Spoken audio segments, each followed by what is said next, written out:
Hi hello ನಮಸ್ಕಾರ. Shashi kitchen ವರ್ಲ್ಡ್ಗೆ ನಿಮ್ಮೆಲ್ಲರಿಗೂ ಸ್ವಾಗತ. ಹೇಗಿದ್ದೀರಾ ಎಲ್ಲರೂ ಚೆನ್ನಾಗಿದ್ದೀರಾ ಅಂತ ಅಂದ್ಕೊಂಡು ಇವತ್ತಿನ ರೆಸಿಪಿ ಸ್ಟಾರ್ಟ್ ಮಾಡ್ತಾ ಇದ್ದೀನಿ.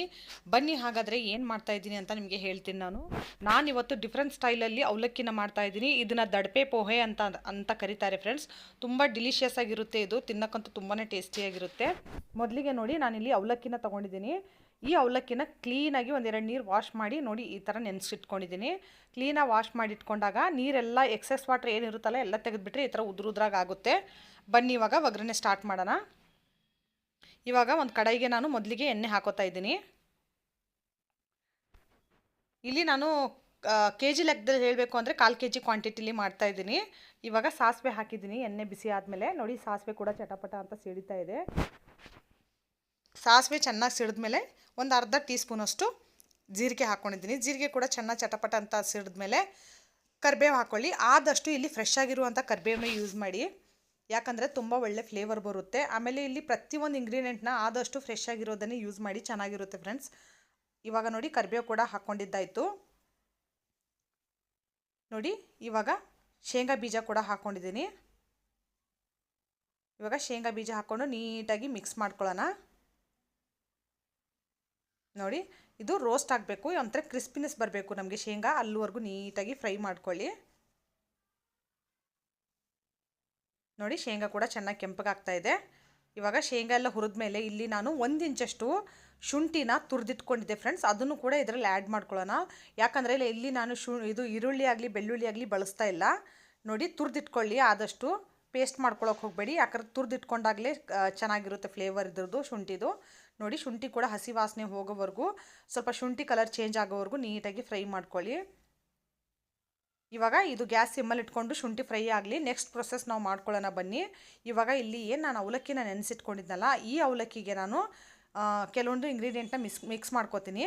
ನೋಡಿ ಇಲ್ಲಿ ಒಂದು ಅರ್ಧ ಸೌತೆಕಾಯಿನ ಬೀಜ ತೆಗೆದು ನಾನು ಈ ಥರ ತುರಿದಿಟ್ಕೊಂಡಿದ್ದೀನಿ. ಇದನ್ನು ಸಿಪ್ಪೆ ಸಮೇತನೇ ತುರಿದಿಟ್ಕೊಂಡಿರುವಂಥ ಸೌತೆಕಾಯಿ ಇದು. ಆಮೇಲೆ ಒಂದು ಅರ್ಧ ಬಟ್ಲಷ್ಟು ತೆಂಗಿನಕಾಯಿ ತುರಿ, ಇದು ಕೂಡ ಫ್ರೆಶ್ ಆಗಿರುವಂಥ ತೆಂಗಿನಕಾಯಿ ತುರಿನೇ. ಇದನ್ನು ಕೂಡ ನೀಟಾಗಿ ಮಿಕ್ಸ್ ಮಾಡ್ಕೊಂಬಿಡಿ. ಆಮೇಲೆ ಇಲ್ಲಿ ನಾನು ನಿಮ್ಗೆ ಆವಾಗಲೇ ಹೇಳ್ದಂಗೆ ಸೌತೆಕಾಯಿನ ಬೀಜ ತೆಗೆದುಬಿಡಿ, ಬೀಜ ಮಾತ್ರ ಇರಬಾರ್ದು. ಇವಾಗ ಎಲ್ಲನೂ ನೀಟಾಗಿ ಮಿಕ್ಸ್ ಮಾಡ್ಕೊಂಬಿಡಿ ಅವಲಕ್ಕಿ ಒಳಗಡೆ. ಇವಾಗ ನೋಡಿ ಎಲ್ಲ ಮಸಾಲೆ ನೀಟಾಗಿ ಫ್ರೈ ಆದಮೇಲೆ ಇದೇನು ನಾವು ಅವಲಕ್ಕಿ ಮಿಕ್ಸ್ ಮಾಡ್ಕೊಂಬಿಡೋಣ ಎಣ್ಣೆ ಒಳಗಡೆ. ಇವಾಗ ನೀಟಾಗಿ ಮಿಕ್ಸ್ ಮಾಡ್ಕೊಳ್ಳೋಣ. ಇಲ್ಲಿ ನಿಮಗೆ ಬೇಕು ಅಂದರೆ ಹಸಿಮೆಣಸಿನಕಾಯಿನ ನೀವು ಯೂಸ್ ಮಾಡ್ಬೋದು. ನಾನಿಲ್ಲಿ ಸ್ಕಿಪ್ ಮಾಡಿದ್ದೀನಿ. ನಿಮಗೆ ಬೇಕು ಅಂದರೆ ಯೂಸ್ ಮಾಡ್ಕೋಬೋದು. ಆದರೆ ನಿಜವಾಗ್ಲೂ ಹೇಳ್ತೀನಿ, ಹಸಿಮೆಣಸಿನಕಾಯಿನ ಇಲ್ಲದೇ ಇದು ತುಂಬ ಒಳ್ಳೆ ಫ್ಲೇವರ್ ಬರುತ್ತೆ. ಯಾಕಂದರೆ ನಾವಿಲ್ಲಿ ಶುಂಠಿ ಹಾಕ್ಕೊಂಡಿದ್ದೀವಲ್ಲ, ಶುಂಠಿ ಅದ್ರ ಖಾರನ ಬ್ಯಾಲೆನ್ಸ್ ಮಾಡುತ್ತೆ ಫ್ರೆಂಡ್ಸ್. ಹಾಗಾಗಿ ಇನ್ ಕೇಸ್ ನಿಮಗೆ ಜಾಸ್ತಿ ಏನಾದರೂ ಇನ್ನೊಂದು ಸ್ವಲ್ಪ ಖಾರ ಬೇಕು ಅನ್ನೋಂಗಿದ್ರೆ ನೀವು ಸ್ವಲ್ಪ ಹಸಿಮೆಣಸಿನಕಾಯಿನ ಕೂಡ ಹಾಕೋಬೋದು ಕಟ್ ಮಾಡಿ. ಇಲ್ಲಿ ನೋಡಿ ನೀಟಾಗಿ ಮಿಕ್ಸ್ ಮಾಡ್ಕೊಂಡ್ಬಿಡೋಣ. ಇಷ್ಟೇ ಫ್ರೆಂಡ್ಸ್. ಆಮೇಲೆ ಇದ್ರ ಮೇಲೆ ಸ್ವಲ್ಪ ಫ್ರೆಶ್ ಆಗಿರುವಂಥ ಕೊತ್ತಂಬರಿ ಉದುರಿಸ್ಕೊಂಡ್ಬಿಡ್ಬೇಕು ಅಷ್ಟೇ. ನಿಜವಾಗ್ಲೂ ಹೇಳ್ತೀನಿ ಫ್ರೆಂಡ್ಸ್, ಈ ಥರ ಅವಲಕ್ಕಿನ ನೀವು ಕೂಡ ಒಂದು ಸರ್ತಿ ಟ್ರೈ ಮಾಡಿ, ತುಂಬಾ ಟೇಸ್ಟಿಯಾಗಿರುತ್ತೆ. ಆಮೇಲೆ ತುಂಬಾ ಬೇಗ ಆಗುವಂಥ ಜಸ್ಟ್ ಒಂದು 5 ಮಿನಿಟ್ಸಲ್ಲೇ ನೀವು ಈ ರೆಸಿಪಿನ ರೆಡಿ ಮಾಡ್ಕೊಂಡ್ಬಿಡ್ಬೋದು. ಇವಾಗ ರುಚಿಗೆ ತಕ್ಕಷ್ಟು ಉಪ್ಪನ್ನು ಕೂಡ ಸೇರಿಸ್ಕೊಂಡಿದ್ದೀನಿ. ನೋಡಿ ನಿಮ್ಗೆ ಎಷ್ಟು ಬೇಕೋ ನಿಮ್ಮ ರುಚಿ ನೋಡಿಕೊಂಡು ನೀವು ಉಪ್ಪನ್ನ ಹಾಕೋಬಹುದು. ಉಪ್ಪು ಸೇರಿಸ್ಕೊಂಡಾದ್ಮೇಲೆ ಒಂದು ಸ್ವಲ್ಪ ಸಕ್ಕರೆನ ಸೇರಿಸ್ಕೊಳ್ಳಿ, ತುಂಬ ಒಳ್ಳೆ ಫ್ಲೇವರ್ ಬರುತ್ತೆ. ಒಂದು ಚೂರು ಸಕ್ಕರೆ ಕೂಡ ಹಾಕೊಂಬಿಡಿ.